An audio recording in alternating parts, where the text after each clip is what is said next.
Aim right, achieve big at KR Mangalam University. Captain Shyam, एक तरफ पाकिस्तान को तो प्रॉक्सी की तरह इस्तेमाल करता रहा है चाइना, लेकिन अब नया दोस्त बांग्लादेश भी नजर आ रहा है। मोहम्मद यूनुस केयरटेकर सरकार में हैं और अब सबके मन में सवाल ये कि भाई ये कब तक सरकार में बने रहेंगे। इलेक्शंस हो नहीं रहे हैं, वहां के लोग उन्हें एक्सेप्ट कर नहीं रहे हैं और वो जाके चाइना से दोस्ती बढ़ा रहे हैं, भारत को आंख दिखा रहे हैं चाइना के भरोसे। देखिए, सेगमेंट में बातें आगे बढ़ाता हूं। हमने होश, जोश, बेहोश और बेहोश, अब मदहोश। मैं बताता हूं आपको इसका क्या मतलब है। आपकी छवि ऐसी होनी चाहिए, हम युद्ध के देश हैं नहीं है, हमारी सभ्यता, मिलिट्री, हमारे संघमित्रा, हमारे अशोक का बुद्धिज्म को बढ़ावा देना, और उस सभ्यता के कारण आज भी भारत का अपना महत्व। सबसे पहले मैंने इकोनॉमी बोली थी, दूसरा मिलिट्री, और तब बोला था मैंने सभ्यता। आप समझिए मेरी क्रम को। क्रम का मतलब है कि मिलिट्री जब तक भय बिन हो ही न प्रीति, सबको मालूम है और हम दिखा चुके हैं, उसको कहने की जरूरत नहीं है। मदहोश कैसे करोगे यूनुस को, मदहोश कैसे करोगे शहबाज शरीफ को, मदहोश कैसे करोगे चाइना अमेरिका को? उसके लिए एक बैलेंस ऑफ पावर चाहिए। आपको अपनी मिलिट्री माइट तो है। मैं तो एयरक्राफ्ट कैरियर का पायलट हूं, 2 सीगल मिसाइल लेके चलता हूं, और पहला अटैक जो भारत ने कराची पे किया था 1971 में, सरफेस टू सरफेस मिसाइल का, पूरे विश्व का पहला स्टैंड ऑफ, दूर से मारने वाला पहला वो युद्ध था। अब हम आज बात कर रहे हैं स्टैंड ऑफ वेपन्स की। नेवी हमेशा से स्टैंड ऑफ वेपन, हम तलवार से नहीं लड़ सकते, हम शिप के साथ नहीं लड़ सकते, हम तो दूर से ही मारते हैं। आश्चर्य और गति, यही हमारा काम है। तो स्टैंड ऑफ वेपन की लड़ाई हो रही है, जमीन की लड़ाई नहीं हो रही है। भारत पाकिस्तान में हमें पीओके लेना है, हमने रोक दिया है। अभी सही समय नहीं है तो नहीं किया हमने। किसकी लड़ाई हो रही है? जमीन की नहीं, जमीर की लड़ाई हो रही है। रशिया और यूक्रेन में क्या हो रहा है? 4 प्रांत लेके बैठे हैं, क्रीमिया लेके, और वो 12,000 स्क्वायर किलोमीटर से वापस चले गए। वो तो सिर्फ वहां पे डिनोटिफाई और डिआर्मामेंट करना चाहते हैं। छोटे भाई को कहते हैं तुम लिटिल रशिया हो, लिटिल रशिया की तरह रहो, हमारी सभ्यता में रहो, छोटे मोहल्ले के हो, हमारे मोहल्ले जैसे रहो। ये बात हो रही है। इजराइल और ईरान में क्या जमीन की लड़ाई थी? नहीं, जमीर की लड़ाई थी, सभ्यता की लड़ाई थी। ये खलीफा और वो इजराइल अपनी सभ्यता बचा रहा था। तो भारत को उस संदर्भ में देखना है। लड़ाई तो, मैं मिलिट्री मैन हूं, मुझे कहने की जरूरत नहीं है कि कैसे दुश्मनों को दांत इकट्ठा करना होता है, लेकिन उसके साथ साथ उसके आगे की बात, मदहोश कैसे करूं किसी को, बड़ा कैसे बनूं, व्यक्तित्व मेरा बड़ा कैसे हो, मैं सुपर पावर के लेवल में आऊंगा कैसे, इकोनॉमी, मिलिट्री और सभ्यता के साथ ही आऊंगा। इसलिए मैं उस बात को दोहरा रहा हूं। उसको सही तरह से समझना है और मेंटेन करना है। उसी तरह से बातें करती रहनी है, बड़ी बड़ी बातें हर क्षेत्र में, बिम्स्टेक हो, सार्क हो हमारा, या एससीओ हो, या हमारा जहां भी हम G7 में जाएं, जहां भी इनवाइट किए जाएं, वहां हमें पता होना चाहिए। ईरान भी आया था यहां, पाकिस्तान तो था ही, और बेलारूस को भी लेके आया गया है। बेलारूस रूस का मित्र है और वो भी उसको सहायता कर रहा है, वहीं जमीर की लड़ाई में कर रहा है। वो कह रहा है नाटो यहां से हट जाओ। हमें समझना चाहिए विश्व का परिप्रेक्ष्य क्या है, हमारे समझना चाहिए आगे हम आज से 30 साल पहले कहां होंगे। हमें दूर देख के बात करनी होती है। उस हिसाब से अगर आप देखें तो मिलिट्री माइट को लगातार बढ़ोतरी करते रहना जो हमारा लक्ष्य है, और उसके साथ साथ हमें अपनी ऐसी इंप्रेशन बनानी है। ये युद्ध जब रुका था, ऑपरेशन सिंदूर, और जब ये बातें हुई थी उस दिन 10 मई को, आपके ही चैनल में थे हम जी। वो 5 बजे का जो समय था, वो क्यों ऐसा हुआ, कई लोग नहीं समझ पाए। पूरी जनता को समझाना पड़ा कई दिनों तक कि युद्ध क्यों रोका गया। आज भी आपके मन में द्वंद्व होगा कि क्यों रोका गया युद्ध। ये बड़ी बात थी। इसको कहते हैं मदहोश करना, इसको कहते हैं दूर तक सोचना, क्योंकि आपकी गति, आपका इकोनॉमी, आपका सब कुछ पीछे चला जाएगा। युद्ध कोई नहीं चाहता, ये इसका मतलब है, और कोई नहीं चाहता कि इस तरह से लड़ते रहे। इसलिए इजराइल को रोकना पड़ा। क्या उसका एग्जिस्टेंस खतरे में अब नहीं है? क्या मिसाइल सारे डिस्ट्रॉय हो गए ईरान के? क्या weapon investment program, weapons of mass destruction, जिसकी चर्चा राजनाथ सिंह ने एससीओ में की है, क्या वो सब खत्म हुआ? उन्होंने एक तरह से देखिए, छाया में उन्होंने कई बातें कही हैं। अगर आप एससीओ में देखो बयान उनका, तो बहुत कुछ कह गए उस स्टेज से जाके, जो विश्व को बहुत बड़ा मैसेज दिया है। ईरान को भी उन्होंने लपेटा है और इजराइल को भी समझाया है, सबको देखा है उन्होंने कहा है कि आपको ये नहीं करना चाहिए। खाली हम पाकिस्तान की बात नहीं कर रहे हैं, पहलगाम की, हम ईरान वाली बात भी उसमें देख रहे हैं, क्योंकि अभी भी प्रॉक्सी वार का तरीका है। अभी भी हिजबुल्लाह, हमास और ये हुती का अटैक हो सकता है। विश्व प्रभावित होगा। इंडियन नेवी को जाना पड़ेगा रेड सी में, हमें फिर से प्रोटेक्ट करना पड़ेगा सी लेंस को, कम्युनिकेशंस को, हमारे जो सी फेरर्स हैं उनको कॉन्फिडेंस में लेना पड़ेगा। आपका आर्थिक विकास रुक जाएगा। तो दूर तक सोचना है, लंबा सोचना है। यूं तो नहीं कि गम नहीं, गम है हमारे पहलवान का, ये पहलगांव का। यूं तो नहीं कि गम नहीं, हाँ मेरी आंख नम नहीं। हम मारेंगे, जरूर मारेंगे, लेकिन जरूरत पे मारेंगे, वरना सभ्य रहेंगे। बिल्कुल, क्या बात है, बहुत अहम बात है।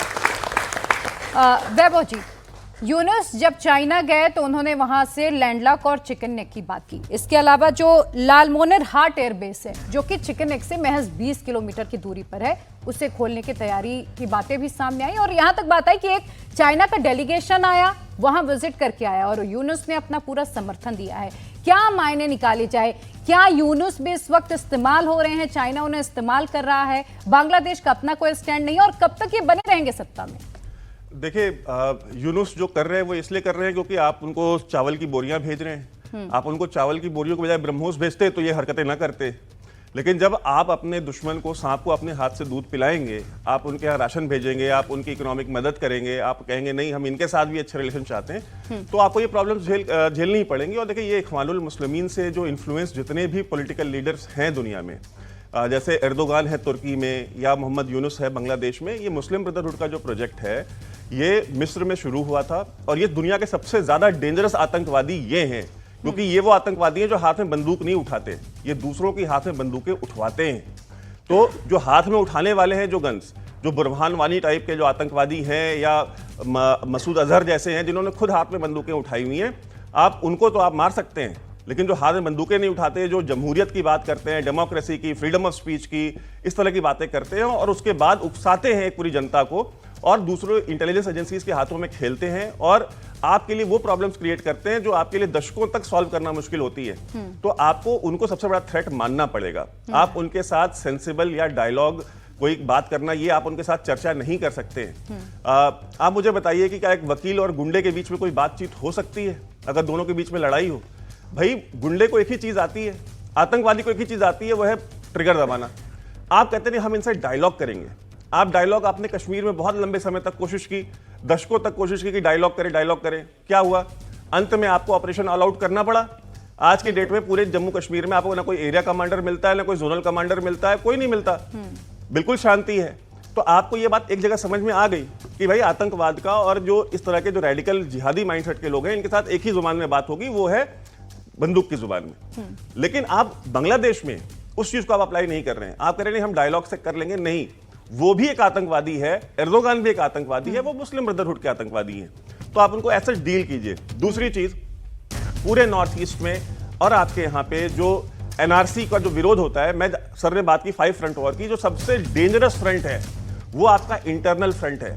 जब आपके साथ गलवान में जब वॉर होती है तो इस देश की मेन ऑपोजिशन पार्टी का लीडर खड़ा होकर कहता है कि चाइना जो है इतने 1000 स्क्वायर किलोमीटर अंदर आ गया है।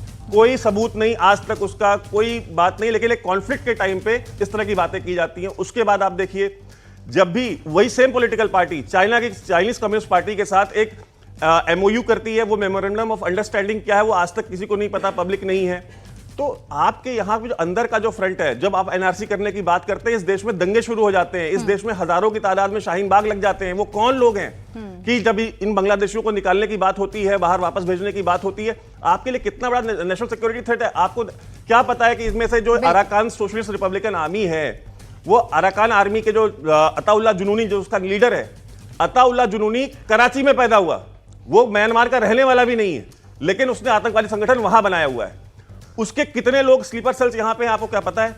बांग्लादेश के आईएसआई के कितने स्लीपर सेल्स ये बांग्लादेशी जो है बन करके यहां पे सोसाइटीज में जो है काम कर रहे हैं और गाड़ियां चला रहे हैं और फल के ठेले लगा रहे हैं, आपको पता है? तो जब इनको निकालने की बात आती है तो इस देश में कौन सी पॉलिटिकल पार्टीज हैं, वो कौन सी एनजीओज हैं, वो कौन सी फोर्सेज हैं जो अचानक से इस देश में दंगे शुरू करवा देती हैं, जगह जगह शाहीन बाग लग जाते हैं। तो ये जो फ्रंट है, ये आपको खुद से सॉल्व करना पड़ेगा और ये आप उस दिन तब करेंगे जिस दिन आप ये एक्सेप्ट करेंगे कि हाँ एक बीमारी है।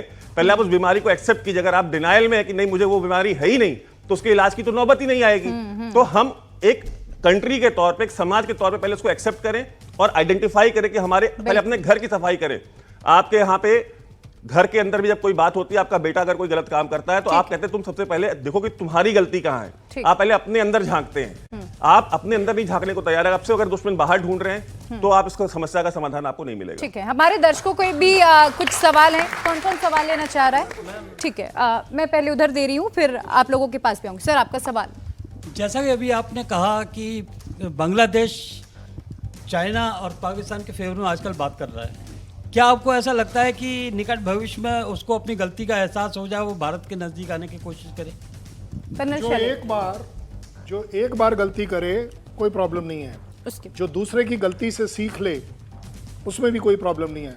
जो बार बार गलती करे वो ही सिर्फ एक पाकिस्तान है, वो कभी नहीं समझेगा। ये मैं आपको बड़ी जिम्मेदारी से इवैल्यूएट करके बता रहा हूँ। पाकिस्तान एक वो कंट्री है जिसका के कहीं कोई सगा अपना नहीं है, कहीं कोई उसका कैरेक्टर नहीं है, कहीं कोई उसकी पॉलिसी नहीं है। पैसा फेंको, तमाशा देखो। एक डिफेंस मिनिस्टर अगर ये बोल सकता है कि हम अवेलेबल हैं, पैसा चाहिए, अब हम नेगोशिएट ज़्यादा करेंगे। यहाँ तक बात चल रही है ना चाइना की, मैं एक थोड़ा सा 10 सेकंड और ले रहा हूँ। अगर चाइना इतना स्ट्रांग है, गलवान में अटैक किया क्यों नहीं? भाई ये तो मानना चाहिए ना, तुम बहुत स्ट्रांग हो, तुम्हारे पास सब कुछ है, आए क्यों नहीं? मैं आपका पेंगैंगसो में इंतजार कर रहा था, आप आए नहीं, मैं करूं क्या? मैं आपका गलवान में भी इंतजार कर रहा। आपको पता है ना गलवान इंसिडेंट सिर्फ एक इतनी सी बात पर था कि उन्होंने बोला था शाम को 7 बजे तक हम वापस चले जाएंगे। हमारी जनता गई, जाके देखा वो नहीं गए। हमारे एक बंदे ने जो बिहार रेजिमेंट का था, वो जो टेंट का जो पैक लगा था, उसने उसके ठुड के ऊपर पैर मारा कि ये हटा क्यों नहीं अभी तक। भाई इसके ऊपर लड़ाई हो गई, बात खत्म। अच्छा चलिए कोई बात नहीं, ये तो लेटेस्ट है। भाई आपने तो पाकिस्तान का साथ देना है, आप कारगिल में आए क्यों नहीं? मतलब आपको क्या डर था? आप तो सुपीरियर हो, आप पाकिस्तान के साथ मिल भी सकते हो, ये आप ही लोगों का कहना है। भाई तुम आए क्यों नहीं? देखिए इसे बोलते हैं खौफ, इसे बोलते हैं दहशत, और ये दहशत 150 करोड़ आदमी के जज्बे की है। ये लड़ाई दुनिया में और किसी चीज की नहीं है।